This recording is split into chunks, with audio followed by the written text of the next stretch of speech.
Assalamualaikum warahmatullahi wabarakatuh.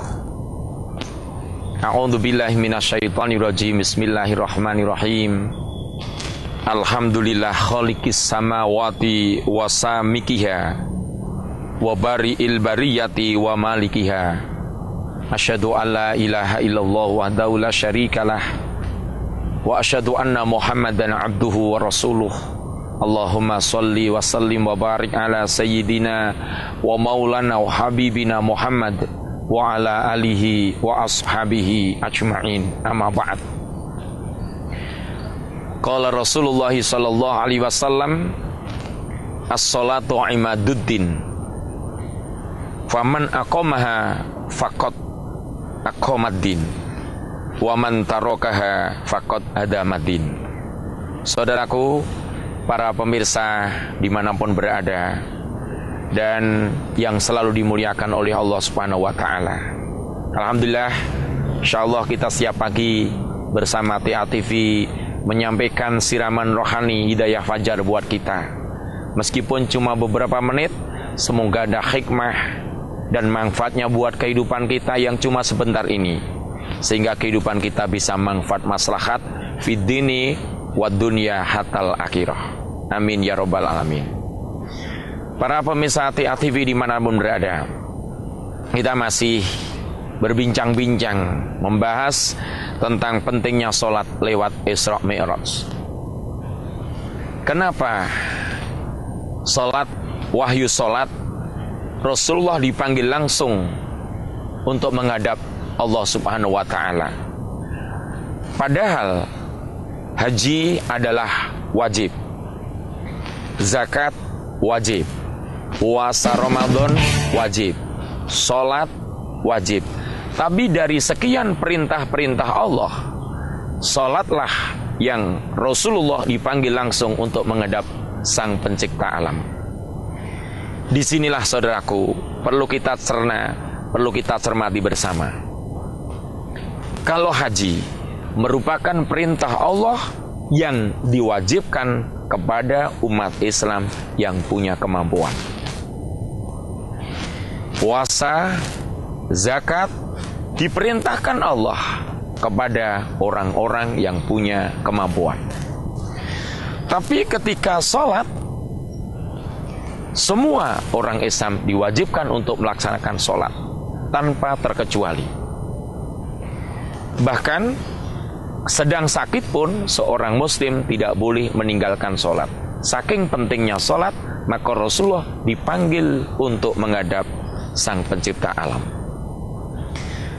Hakikatnya saudaraku, bahwa sholat adalah ibadah yang paling tinggi nilainya dibanding yang lainnya. Permasalahannya, karena kalau haji, tidak haji sampai mati, tidak berdosa karena tidak punya kemampuan, dan boleh diganti dengan sholat Jumat bagi yang tidak mampu.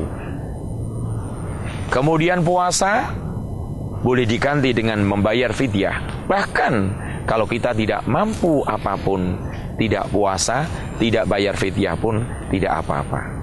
Sedangkan zakat wajib bagi yang mampu. Kalau tidak mampu zakat, maka dia punya berhak untuk menerima zakat. Sedangkan sholat, seseorang sakit di rumah sakit, sedang pakai infus, dan dia berbaring pun, maka selagi akal masih bisa untuk komunikasi, masih normal, sangat diwajibkan untuk tidak meninggalkan sholat.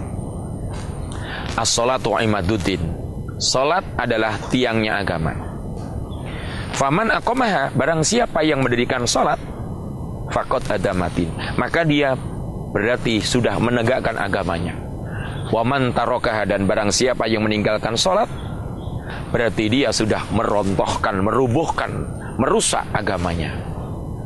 Untuk itu disitulah pentingnya kenapa Rasulullah dipanggil langsung menghadap Sang Ilahi, Sang Pencipta alam.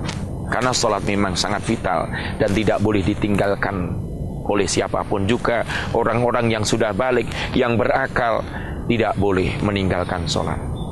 Maka saudaraku, para pemirsa TA TV dimanapun berada, Karena sangat pentingnya sholat dan sangat vitalnya sholat. Dan sholat merupakan barometernya orang Islam. Sudahkah kita selalu menegakkan sholat? Sudahkah kita tidak melupakan sholat kita? Karena saudaraku, sering kita mendengar bahwa sholat ini adalah amal manusia yang akan dihisab Allah yang pertama kali di akhirat nanti. Untuk itu, orang yang mengokohkan agamanya berarti dia selalu menegakkan sholatnya. Kalau mereka sering meninggalkan sholat, ibarat bangunan mereka putuskan satu-satu, lepaskan satu-satu, dan akhirnya rontok. Na'udzubillah min dzalik. Saudara, kita banyak keributan kita, banyak kesibukan kita.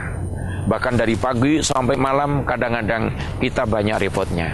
Tapi berapa menit sebetulnya sholat yang kita lakukan? Berapa waktu, berapa menit yang kita gunakan untuk sholat? Sebetulnya tidak lama kan? Paling banter 5 menit sampai 10 menit, 15 menit itu sudah komplit dengan dzikir dan doanya. Ternyata 24 jam Allah berikan pada kita, kalau kita kurangi 10 kali 5, cuma 50 menit untuk melaksanakan sholat. Semoga kita bisa menghargai waktu, karena hari ini kesempatan ini belum tentu kita akan ketemu lagi dengan kesempatan di hari yang lain. Sekian, selamat beraktivitas. Mohon maaf dan Assalamualaikum warahmatullahi wabarakatuh.